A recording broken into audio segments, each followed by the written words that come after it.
Well, hey, friends. Wow. Did you listen in last week? Huh. Because we had this really great guest named Brendan Hunter, a good pal of Mitch's, a coach of Mitch's.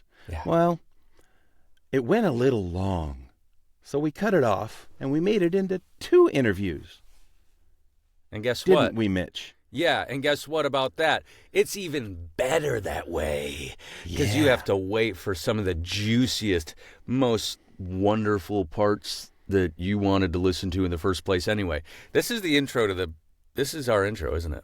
It is. Okay. So, yeah, without further ado and us screwing this up like we do, here's the rest of Brendan Hunter. You like that? Is that what we're using? That's it, baby. All right. And what's kind of interesting in that sense is like, yeah, when you have the cool roles, you have people that watched it, they love it. I mean, you know, millions of people watch Dragon Ball, billions probably watch Dragon Ball, and some of your other credits as well, or played your games or whatever. And then you move into the role that you're doing now, and people are looking up to you for a different reason. They're looking to you as like a beacon for a different reason, as like, wow, you can do that, or wow, this person has something to say, or what. There's more. It's not worse or better, I guess, but it's definitely different and very interesting. And I know you can do it. That's I've watched you at our whole friendship, so it's a cool growth story, where, like you said, I mean, you know, there is that element of failing up. There's also that element of taking charge, and being okay with the no's and reveling in the yeses. And I think that's a lesson we can all take, because I think, you know, I think sometimes of my own struggles and the lack of success and the why can't I break through and all of that. You know, I feel like I'm talented, and every time I go into a workout session, you know, I get kudos from the coaches, and okay, that's great, but you know, what if it's not translating it? If it was too easy, then it wouldn't be as rewarding. And so I feel like we have to have these struggles. I mean, I can't imagine life if life was so easy, and if you know, our goals were so easily obtainable. What's the lesson in that, and what's the how do you find satisfaction in that? So, like you said, take the good with the bad, and you know, revel in those successes, but also learn from those failures. So.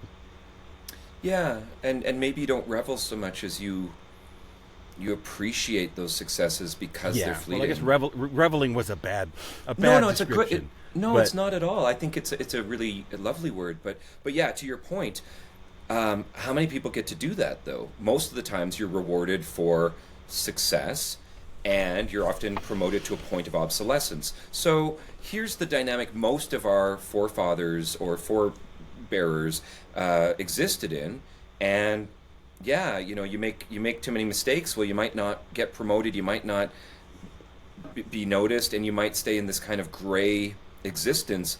But I think what you're saying so astutely, and I think it's more than just like a work level, like it's like on a being level, like whatever your kind of like spirituality might be, like what would be the point of being sentient if it wasn't so dang complicated? And that complication is frustrating, absolutely, and it hurts, and it's so unjust, and it makes us furious and scared, and it's so understandable that we'd prefer that not to happen. But the truth, of course, is that I'm a parent. Maybe you guys have some relationship with your own like communities that are younger. We'd love to like have them not fall down and skin their knee, but for why?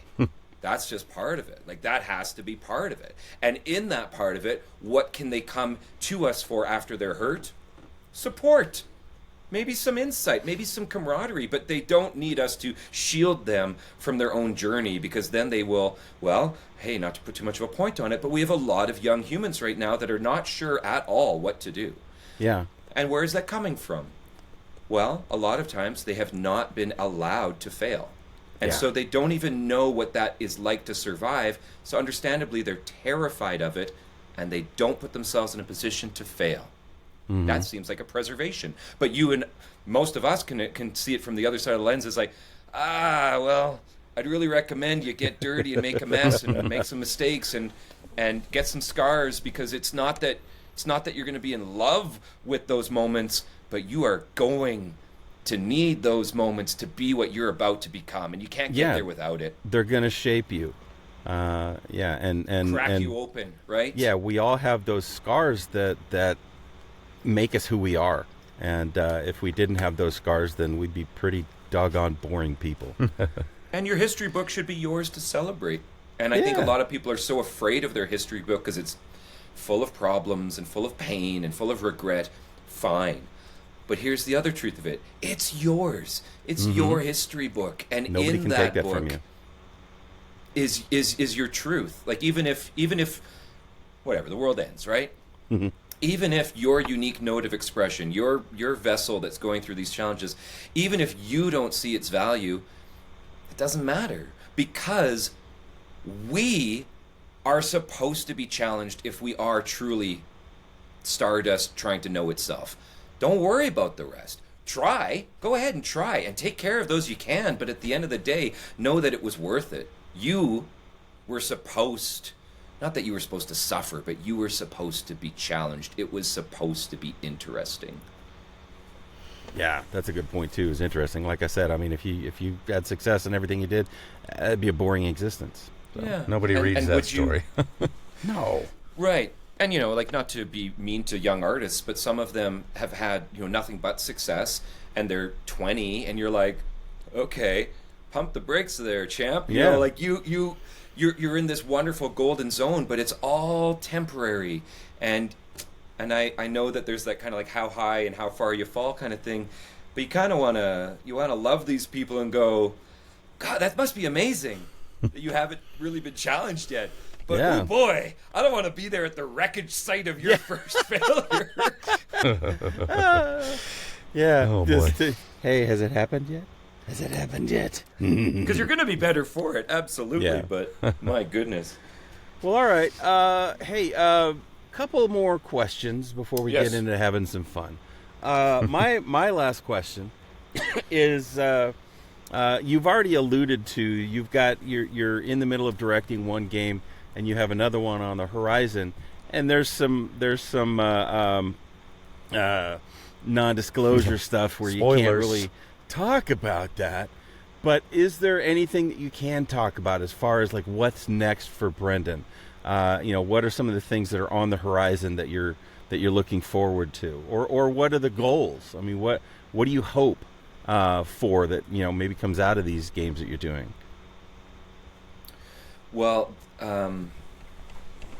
for both of them, what's been really nice is that I can tap into, I want to say that my alumni Discord is getting close to 600 unique students from around the world now. Ooh. And that bastion of talent is not really utilized yet. And so what I'm excited by, like I was able to cast one of my students in this small Beyond the Oaks game. But for the next game I'm doing, it's a lot of international destination points that the adventure goes on. And they're like, hey, what about this culture and language? What about this accent and community? I'm like, this is it. Here we go. Like, this is the space where I'm actually going to be able to say, I know I've only been your instructor for a semester of work together, but our community at large, this alumni voice acting community is I've been hoping that someday it would have this kind of ecosystem. And that seems to be really attainable now. And I think that's really exciting too, because I know a lot of VAs that become directors and they become casting agents, and I see their requests for people to submit their demos and build a roster, and they're doing what they need to do to get that thing going. I've got this incredible head start because teaching became this really important part of kind of sustainability between like when COVID hit, I went from teaching 2 workshops a month to 4 a week. That significantly changed the dynamic, and also my own, I suppose at the end of the day, confidence that I can do this. Because I was also doing it with a broken heart. I'm doing it just like everybody else with the humility of like, I don't know. This is really hard, and I'm really scared. Let's play. Let's be silly characters. Let's talk about the craft of acting. Let's be vulnerable humans together. And it was really cathartic. And I was comfortable with the person that I was, even in what I would now construe as a pretty understandably scared and probably clinically depressed type of emotional state, which I think was valid. And I was still finding purpose. I was still finding the desire to want to light up others and encourage them to keep going and play with them and have the practice of play so that I could keep auditioning. And, I was doing the work alongside them. I was going out for auditions too. I was trying to make the ends meet. And what's coming up for me now is 5 years to the day, on Valentine's Day of 2 months ago, I got to put my first live event for a 300-person audience back on at this big casino here in my city. I was like, this is a homecoming. This is full circle. This is the kind of community engagement that I was kind of touching on internationally, but not in this way. Now I'm having my own neighbors come to a venue by the hundreds, and I'm playing with them. I'm their host and leader of a playtime that I design and that I execute with intention that is beyond just entertainment or flufftainment. I'm actually going out there with, like, I want to light people up and get them excited about playing and get excited about being around those people that they love again, because a lot of us are turning into this insular and understandably really kind of scared place where we're kind of like, we're guarded and we're not terribly maybe enthusiastic about other people's expression. And so I see a lot of people being cautious and dampening. We got to get lit up, right? And so now that's purposeful. I do it in my work, but now I'm going to take that work back into communities, and I'm going to take my shows back on tour, and I'm going to learn how to mix art and business with messaging or with connection. And I think at a really important time, is the way I see the world, hey, if we're going to circle the drain a few times together here, let's do it clasping hands and singing out loud instead of clawing at each other and blaming each other. This is how it goes sometimes. Things come and things end, but things come after that. Wow. I'm coming. Like, what's up? Jesus Christ. Well, bro, I was hoping to take some of these things down because I was talking with, you remember our friend at Yomicon? Yep. I was talking with Eric about coming back to see you guys this past fall, and with the redesign and all the other things, it wasn't going to happen, but maybe this year. And now it's like, well, I don't know if I'm going to be traveling to the States right now, but what the types of shows I wanted to start bringing to conventions were, hey, okay, they think I'm cool because I'm in a video game or an anime they like. Let me do an evening event. Let's have 500 or 1,000 people. Let's play through, like, whether it's a murder mystery.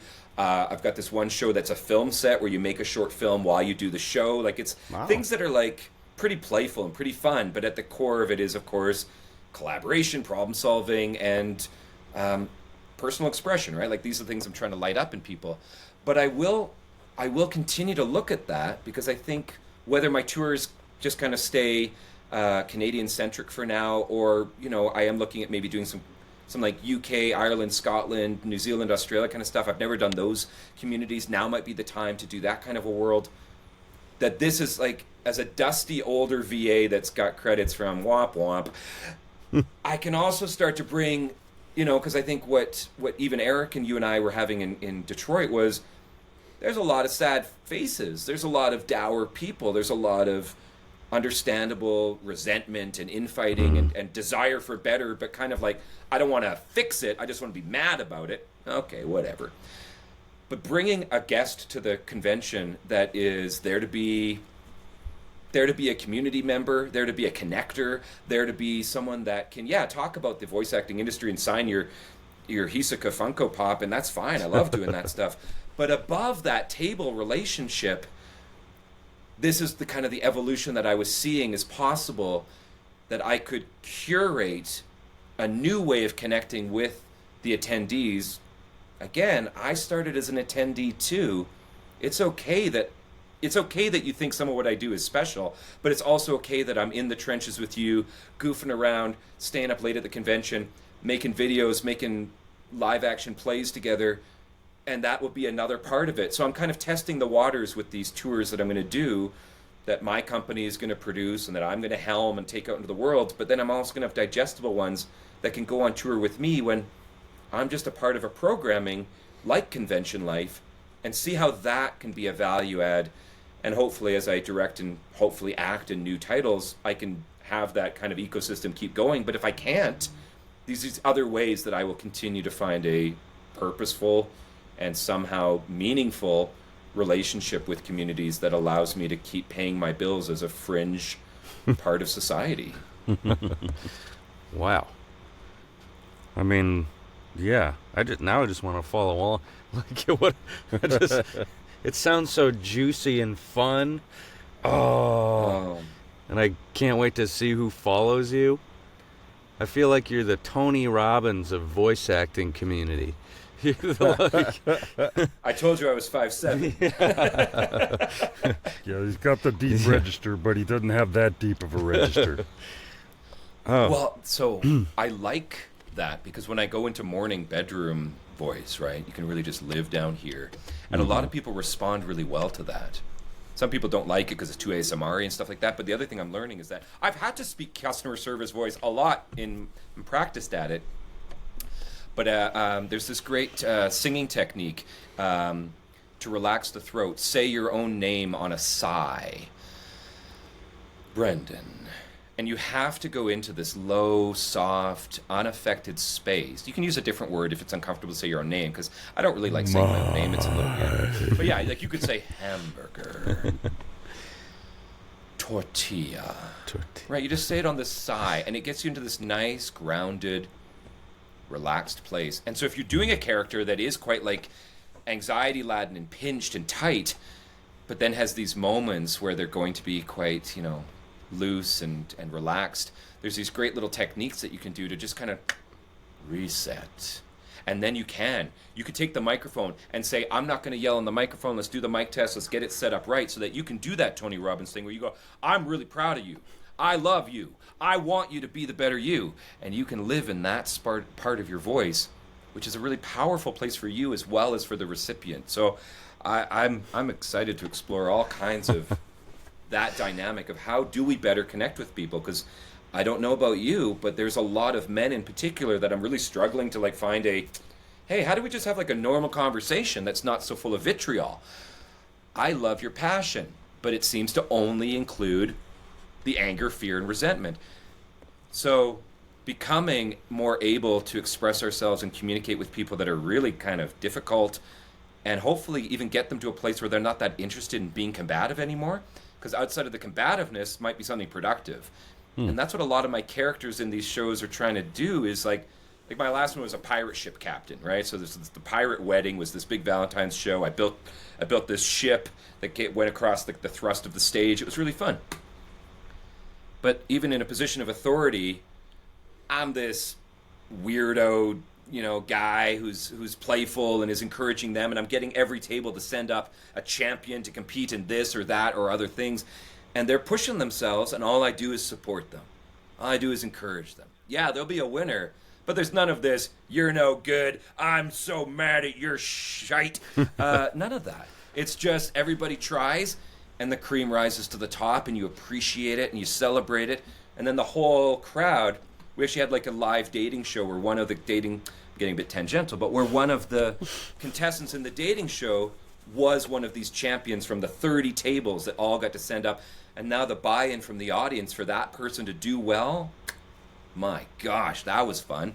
So playing with these types of ways of not being a shut up and look at me type of show, but it's this more immersive experience that we're all going to go on together. And those are the types of events and environments that I'm really excited to create as I continue to hopefully be allowed this type of weird life that I have. Well, very cool, very cool. Hopefully we get to see more of that. Man, I want to. Hopefully, can I watch? Yeah. I want to watch. I want to be there. I don't know what to do right now. Well, you got me revved up, Brendan. Yeah, totally. Yeah. Well, I was thinking that because I learned a lot about this, and we had two. I feel like I'm really bogarting the time, but we had two follow cams that were live projecting onto the jumbotrons in the venue that we were at. And I really wished that in hindsight, because I did record, like we recorded on them, so I've got the asset. And that's mostly just going to be for marketing, like make a trailer, make a sizzle reel kind of thing. But in the future, what I'd really like to do is to create that environment and that dynamic, and then have a way that the audience at large can choose to engage with that. Like maybe they want to, like maybe there's a digital download that's available to them after the event, right? And then they have something that they can take with them. Because I know what it's like. Theater is smoke in the air. You're not there, poof, she gone. But this way might also be a way that, you know, because we always do this when we're tourists, right? We like buy that photo or buy that little video and it's exorbitant and crazy, but it feels so meaningful at the time that you want to capture it. And so I think that's going to be a part of these shows, is make sure that there's kind of a takeaway that people get to.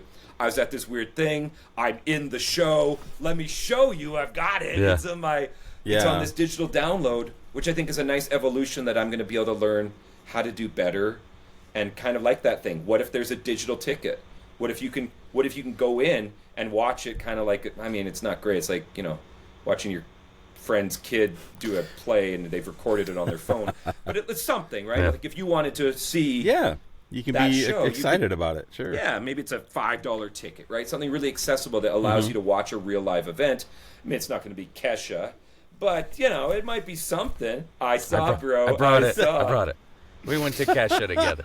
I was wondering. I thought that was like seeing it only from here down. I thought it was like, you know, some kind of wildlife or something. She's here. Well, no, 2 days after the convention in 2023, Kesha was going to be playing the Masonic Temple in Detroit, and it's apparently the oldest Masonic temple in North America, Mike. So I was like, hey, Mitch, I don't know if this is too weird or nothing, but I'm definitely going to stay a couple extra days and go to this weird Kesha concert.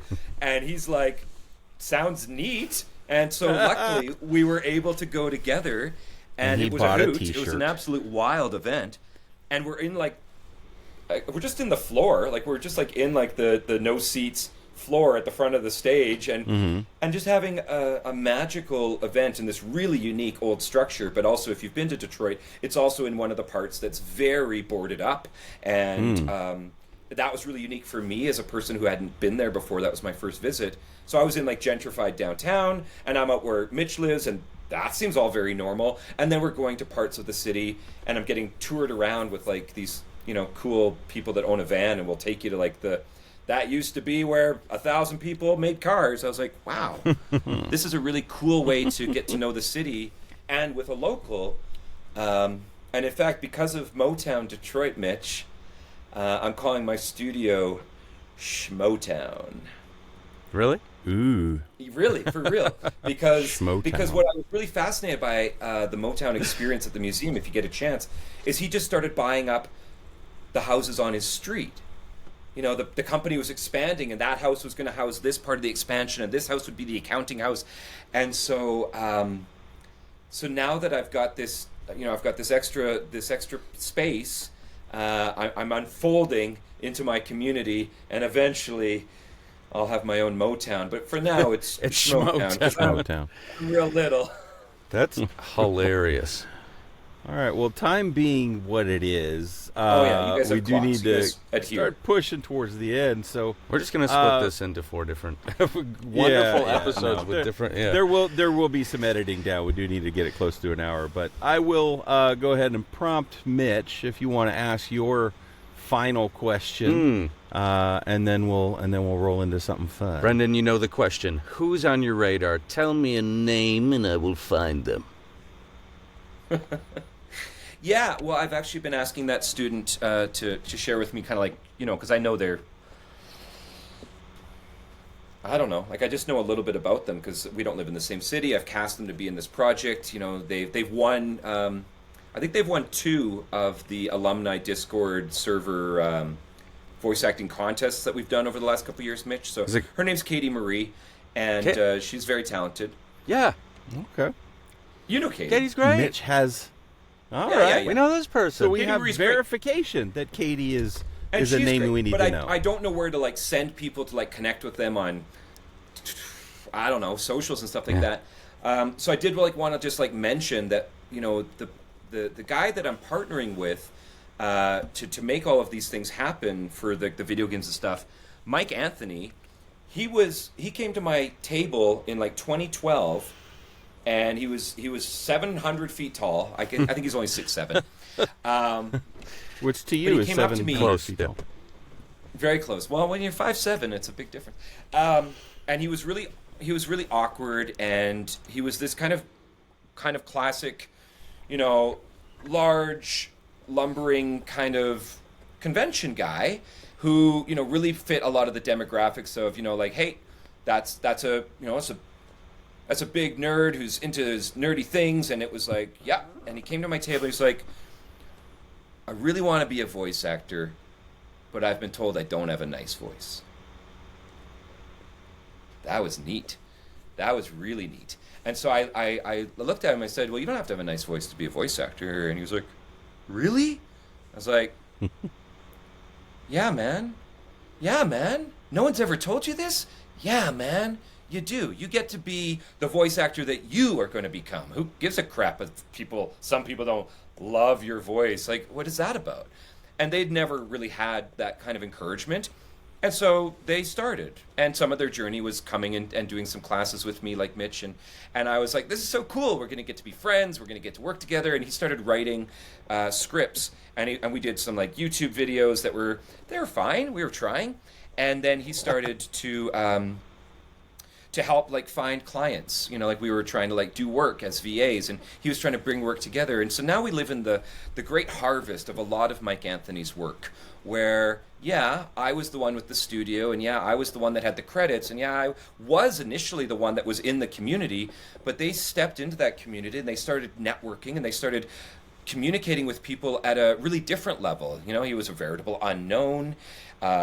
He does have this kind of great, kind of unique voice. Like if you're familiar with there's a great stand-up comic in the States named Brian Posehn, and and so he was in my movie that I did in 2010, and I said, look, Mike, you're like when people want Brian Posehn, but they can't afford the union rates or the day call days, like you've got that voice, and you've got a good sense of humor. You're an intelligent person, and this is fine. So I would suggest, he started the Mercenary Company, or the Merc Co, or the Mercenary Co, and that's like his little roster of VAs, and he's trying to start helping with the teaching aspect as well stuff. But we do a lot of conventions now together, and he'll run the table, and I'll go do panels, and when I got to do like the kind of VA guest stuff, he's at the table doing the real work, right? He's sitting there encouraging those people that come up and go, I don't know, I'd really like to do this, but I don't know if I ever could. And he's like, I'm living proof, and I'm 12 or 13 years into this. And he's got a role coming out on a video game called Evolutus. Apparently, it's going to be a big game, and some of those actors are coming to town now on their other credits.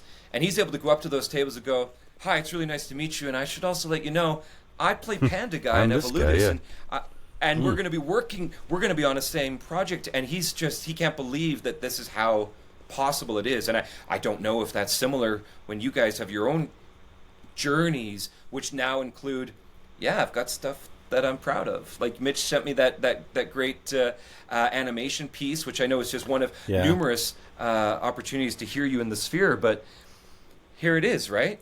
What happens? You get better at it. You keep going. Yeah, absolutely. Well, we got two names. One person I don't know yet, but I can't wait. Yeah. That's so exciting.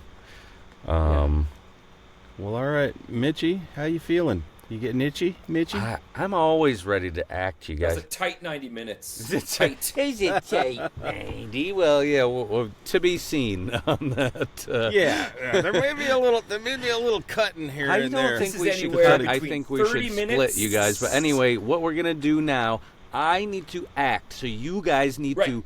You guys get to work. You guys need to hold on a second, and then we're going to come back with a script right after these messages. Let's do that thing. After these messages, we'll be right back. Did you guys have that one too as a kid? No. Yep. Oh. Yeah, okay. No. Well, Mitch did grow up in the 80s. Yeah. All right, let's just make this even longer. Hey, okay, we are back with something just really, really weird. Weird. But it's going to be fun. We're going to do Okay. the world's worst Nicolas Cage impersonations. You want to hit us up, Mitch? Yeah, okay. The title is Nick Cage's Weird Debate, The Rock Edition. A neon-lit diner at 3 a.m. 3 versions of Nicolas Cage are sitting across from each other at a booth with plates of spaghetti and strange glowing drinks in front of them. The characters are Ghost Rider, H.I. McDonough from Raising Arizona, and Stanley Goodspeed from The Rock.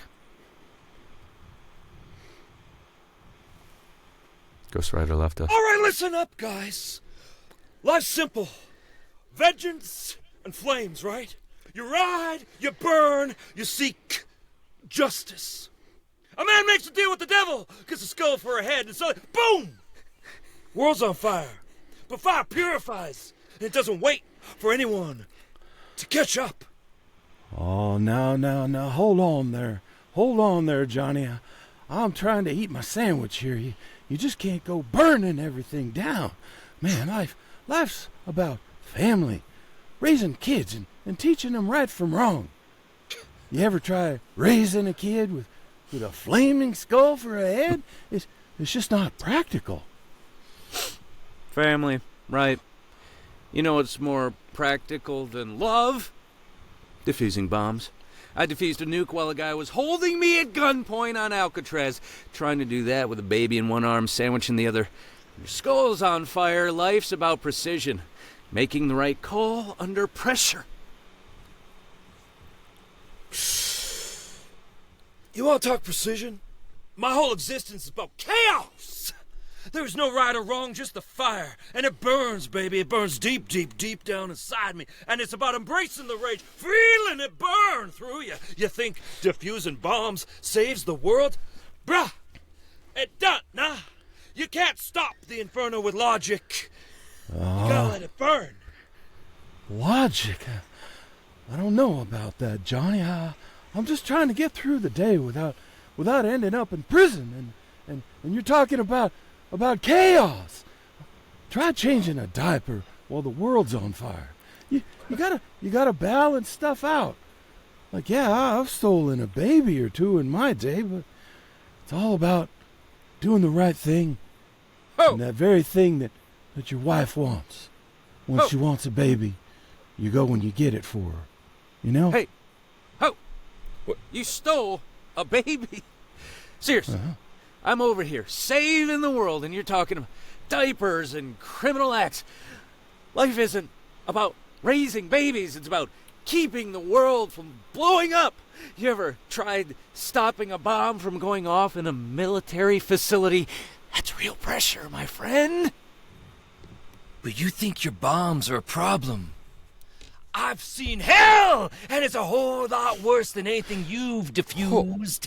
Your world is small, it's contained. My world is wide open, burning everything away in its path. I don't need bombs to bring destruction. I am destruction. Oh, well, I've seen the devil. Man, you guys are nuts. You ever just try taking a break? Have a little peace in this world. You can't just go around burning stuff down and diffusing bombs all the time. You gotta sit down and enjoy some spaghetti. Just relax.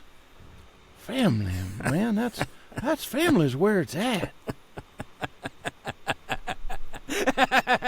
Yeah, sure, while the whole world burns around us, we're supposed to sit back with some pasta.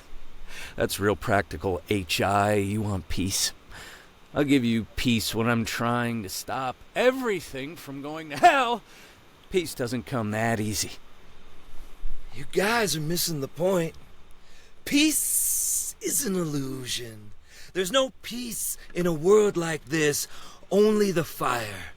And the fire purges, cleanses the soul, and that's the only thing that matters. Get lit! Oh, man, I'm done. I'm done with you both. All of you. You're both just talking fire and bombs like they're the answer to everything. But when it comes down to it, it's about doing the small stuff. Changing those diapers, those Huggies, even if you gotta steal them.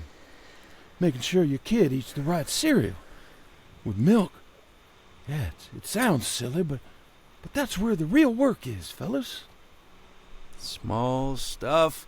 H.I., you can change diapers all day, but when a bomb's ticking down, no one's worried about cereal. You've got to be sharp, not just loving. You don't defuse bombs by thinking about love. You do it by thinking clearly, calculating every move.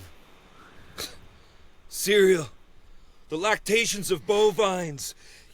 You're all screwed up. You think love's what's gonna save you? I've seen people burn for less. You keep your logic. Keep your family. I'm gonna keep the fire!